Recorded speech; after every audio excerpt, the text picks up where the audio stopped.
वो एक लड़ाई जिसने भारत का भविष्य तय कर दिया। इतिहास में कुछ तारीखें सिर्फ दिन नहीं होती, वो एक मोड़ होती हैं।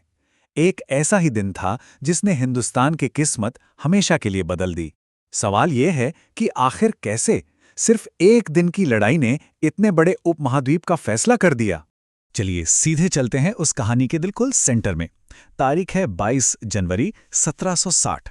जगह है दक्षिण भारत का एक मैदान वॉन्डीवॉश, और यहाँ दो यूरोपीय सेनाएं आमने सामने खड़ी हैं। ये कोई आम जंग नहीं है, यहाँ सब कुछ दांव पर लगा है। लेकिन ये जो टकराव था, ये कोई एक दिन में पैदा नहीं हुआ था। इसके पीछे दशकों पुरानी एक जबरदस्त दुश्मनी थी, भारत के व्यापार, दौलत और ताकत पर कब्जे के लिए। तो चलिए पहले समझते हैं कि ये दो ताकतें कौन थी और इनका काम करने का तरीका एक दूसरे से कितना अलग था। अब ये बात बहुत दिलचस्प है। ये लड़ाई सिर्फ दो सेनाओं की नहीं थी, बल्कि दो बिल्कुल अलग अलग सिस्टम्स की थी। एक तरफ थी ब्रिटिश ईस्ट इंडिया कंपनी, जो कि एक प्राइवेट कंपनी थी, मतलब तेजी से फैसले लेना, मुनाफे पे फोकस करना और मौके का फायदा उठाना। और दूसरी तरफ थी फ्रांसीसी कंपनी, जिसे सीधे सीधे फ्रांस की सरकार चलाती थी। तो सोचिए, हर फैसले के लिए पेरिस से ऑर्डर का इंतजार करना पड़ता था। नतीजा, ब्रिटिश कंपनी ज्यादा तेज थी, ज्यादा फ्लेक्सिबल थी। वांडीवॉश की लड़ाई असल में एक लंबी कहानी का क्लाइमैक्स थी। इससे पहले भी लड़ाइयों की एक पूरी सीरीज हो चुकी थी, जिन्हें हम कर्नाटक युद्ध के नाम से जानते हैं। ये सारे युद्ध भारत के दक्षिण पूर्वी तट पर यानी कर्नाटक क्षेत्र में लड़े गए, क्योंकि दोनों कंपनियों के सबसे जरूरी ठिकाने यहीं पर थे। तो देखिए, पहले युद्ध से एक बात साफ हो गई कि मुट्ठी भर यूरोपीय सैनिक अपनी ट्रेनिंग और तकनीक के दम पर बड़ी बड़ी भारतीय सेनाओं पर भारी पड़ सकते हैं। दूसरे युद्ध में मामला और भी पेचीदा हो गया।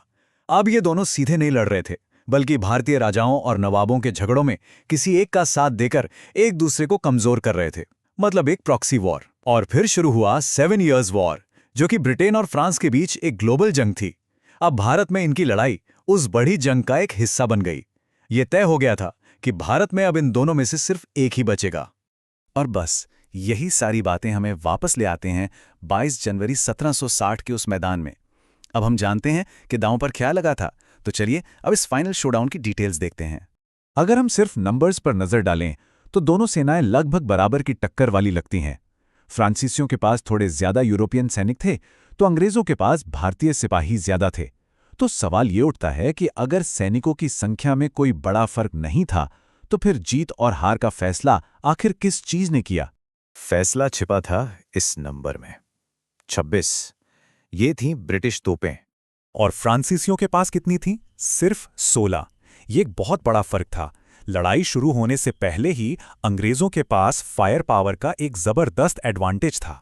और इस एक फायदे ने, इस आर्टिलरी के फायदे ने मैदान पर सब कुछ बदल दिया। ब्रिटिश तोपों ने फ्रांसीसी खेमे में खलबली मचा दी। उनका अटैक पूरी तरह से बिखर गया। जल्द ही फ्रांसीसी सेना के पैर उखड़ने लगे, और जब उनके सबसे काबिल कमांडरों में से एक मार्कीज डी बुसी को पकड़ लिया गया, तो उनकी हार पक्की हो गई। लेकिन वॉन्डीवाश में मिली हार सिर्फ तोपों की वजह से नहीं थी। मैदान पर जो हुआ वो तो बस एक नतीजा था उन गहरी कमजोरियों का जो फ्रांसीसी सिस्टम में बहुत पहले से मौजूद थीं। तो असल में भारत की इस जंग में फ्रांसीसी क्यों हारे? चलिए इन वजहों को एक एक करके समझते हैं। पहली बात, समंदर पर ब्रिटिश रॉयल नेवी का राज था। उन्होंने फ्रांस से आने वाली मदद का रास्ता ही काट दिया। दूसरा, फ्रांसीसी कंपनी के पास पैसे की भारी कमी थी। और तीसरा, अंग्रेजों के पास मद्रास, बॉम्बे और कलकत्ता जैसे 3 मजबूत बेस थे, जबकि फ्रांसीसी सिर्फ एक जगह पौंडीचेरी पर निर्भर थे। लेकिन एक ऐसी वजह थी जो इन सबसे बड़ी थी, एक गेम चेंजर, और वो था बंगाल। यही सबसे जरूरी पॉइंट है। कुछ ही साल पहले प्लासी की लड़ाई जीतकर अंग्रेजों ने बंगाल पर कब्जा कर लिया था, जो उस वक्त भारत का सबसे अमीर सूबा था। बंगाल की दौलत से अंग्रेजों को एक ऐसी तिजोरी मिल गई थी जो कभी खाली नहीं हो सकती थी। इस पैसे से वो एक बड़ी सेना रख सकते थे, उसे समय पर सैलरी दे सकते थे और लड़ाई को तब तक खींच सकते थे जब तक फ्रांसीसी पैसों की कमी से टूट न जाएं। और वॉन्डीवॉश की लड़ाई के बाद फ्रांसीसियों का पतन बहुत बहुत तेजी से हुआ। ये सिर्फ एक जंग की हार नहीं थी, ये भारत में उनके पूरे सपने का अंत था। ये टाइमलाइन देखें, सब कुछ कितनी तेजी से हुआ। वॉन्डीवॉश की हार के ठीक 1 साल बाद उनकी राजधानी पौंडीचेरी भी चली गई। 1763 की ट्रीटी ने तो बस ऑफिशियल ठप्पा लगा दिया कि अब फ्रांसीसी भारत में सेना या किले नहीं रख सकते। और 1769 आते आते जिस फ्रांसीसी ईस्ट इंडिया कंपनी ने ये सब शुरू किया था वो खुद ही खत्म हो गई। अंग्रेजों ने भारत में अपने आखिरी यूरोपियन कॉम्पिटिटर को रास्ते से हटा दिया था। तो ये सारी कहानियां हमें एक बहुत ही दिलचस्प सवाल पर लाके छोड़ देती है।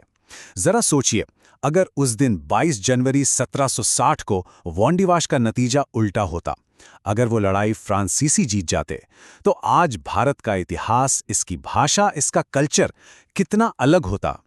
ये एक ऐसा सवाल है जो हमें उस एक दिन की लड़ाई की अहमियत को सही मायने में समझाता है।